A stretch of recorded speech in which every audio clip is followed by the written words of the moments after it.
Something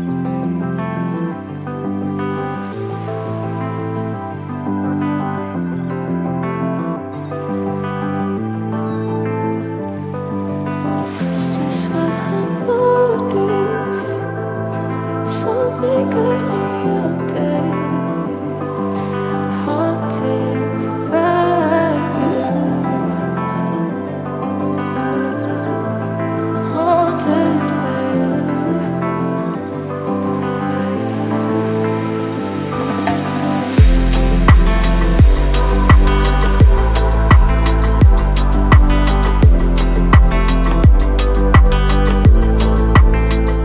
Welcome to New Haven Communications. My name is Thomas Maynard. As you can see behind me, we got the Pardee Morris house in New Haven, Connecticut. Now, in today's video, we are going to be going on a short tour of the house.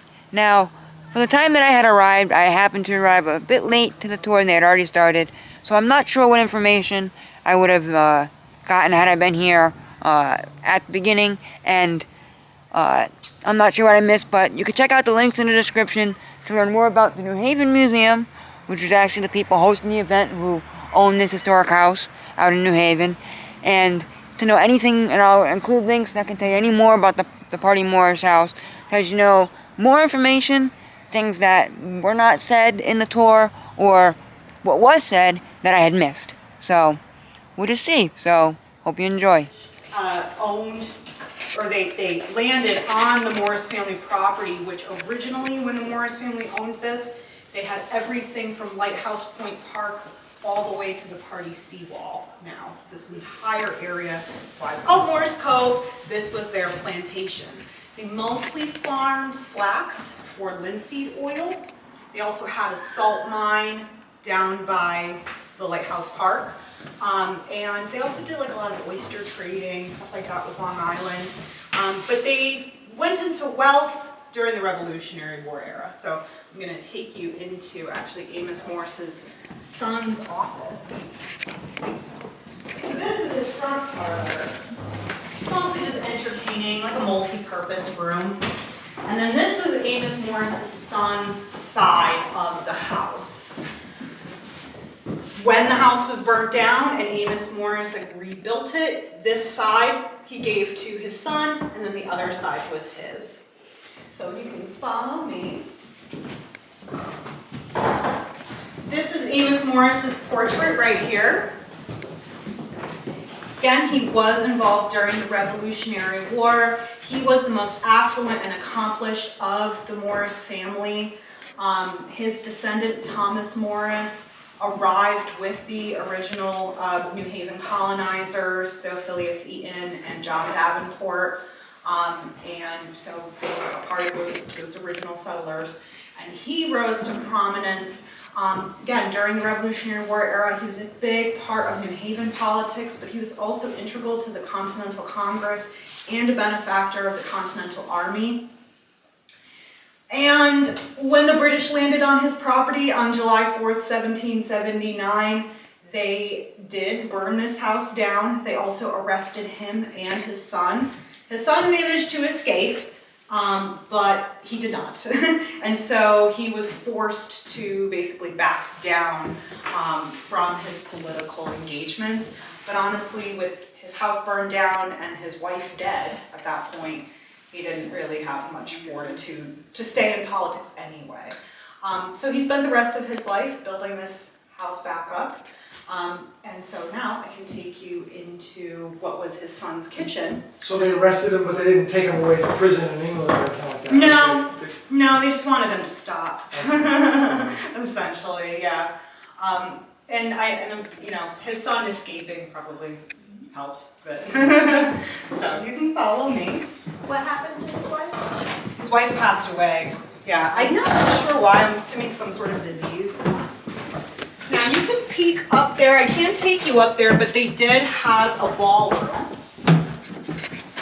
And when the house was being rebuilt, the ballroom was where they stayed as a family. And then this is their long kitchen. Now, like I said, the family did have a lot of prominence and affluence during the Revolutionary War era, but that's about the last time. Each following generation of the Morris family had less and less and less money. And, you know, farming, industrialization, farming is not as lucrative as it once was. And after the Revolutionary War, salt was not worth much. It actually was cheaper to get salt imported than it even was to mine it here in New Haven. So they had to kind of adjust to the times. So in the 19th century, this house was actually converted into a boarding house. And so this long kitchen actually had walls separating this room into multiple rooms. This also had a wraparound porch out in the front. And I do have older photos of the house so you can see the boarding house and how it was. But prior to that, this was a multi-purpose kitchen.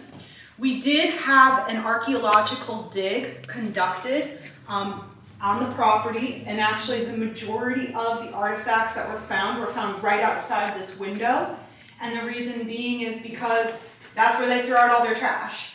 There was no waste management. So if they were done, you know, eating some chicken, just throw it out the window. And so they found a lot of the artifacts right outside this window, mostly of the 18th century. By the 19th century, they found the majority of the artifacts where our cars are parked back there.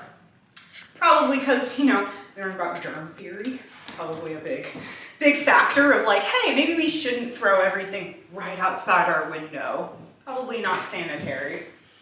So once this house, the last descendant of the person that owned this house was William Pardee. He owned it back in 1915, and he wanted to restore the house back to its colonial function and keep it as what it is now, a museum, a historical home. But he sadly died before the project could be finished, and so that's why the house was bequeathed to us, the New Haven Museum. So we've had it in our possession for over 100 years. So that's probably why it's not as ornate, because there's a lot of money in museums. So you can follow me, and I'll show you the other kitchen and a little more of the original structure of the house.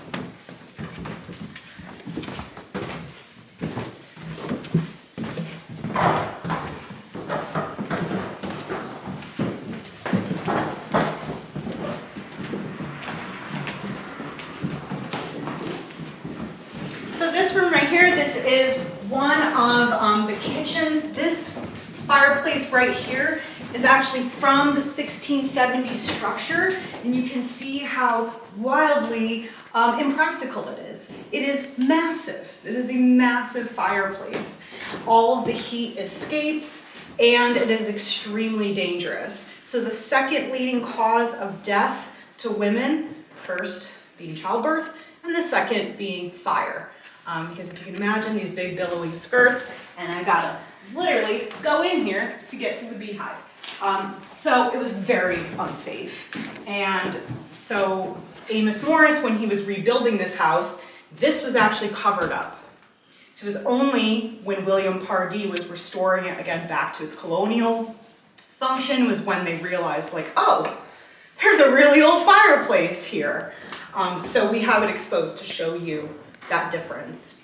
And so now we have the more updated fireplace in here. So on this one, they built a fire like right in here, or in those things in the back? Fire would be here, and then these would be like warming. This would be like where you bake bread, and that's maybe where you keep like a kettle or something to just keep it warm. And then here, this is my favorite room for a variety of reasons. Partly because I love that door leading to the backyard. There's also a way more functional fireplace here. I don't have to go anywhere. I just have that right here. We also have the beehive right to the side. But the reason that I love this room the most is because this also has these wooden beams up here are part of the original structure as well.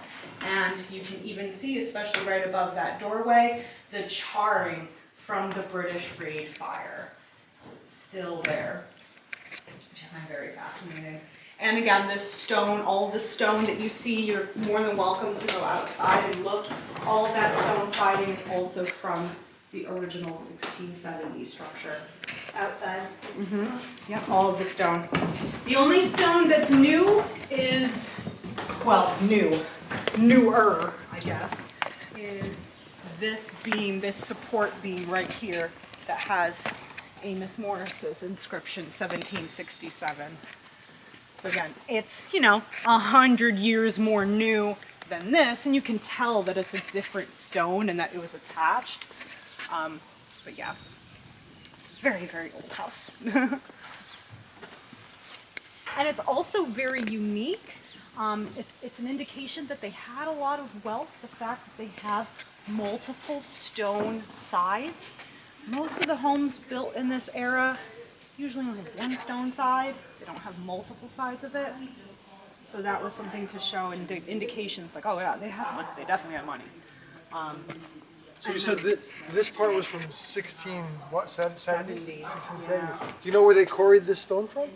I want to say if it's brownstone, either like Branford or Portland, Connecticut, because I know the brownstone quarries in Portland sourced most of the brownstone in New York, in this whole area.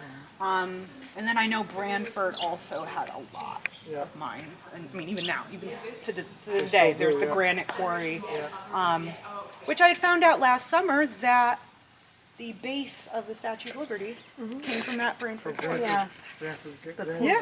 Yeah, the pink. So there's a whole upstairs. There is. What's up there? There's mostly bedrooms. There was, about a decade ago, there was a housekeeper that lived on the grounds, but one winter the pipes burst, damaged the whole piping system, so they just removed that. There's only like one section of the house that has electricity, so it's not functional. And we don't take tours up there because the floors are so uneven that I went up there just a couple weeks ago to just scope the place out and make sure there were no like critters roaming in there.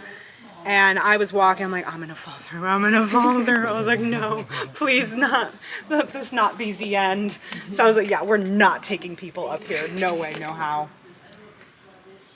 But it is interesting. And it is, as I walk through, I'm like, darn, I wish they kept the piping, because I really wouldn't mind being a housekeeper here. I can't fix anything, but I just like old houses.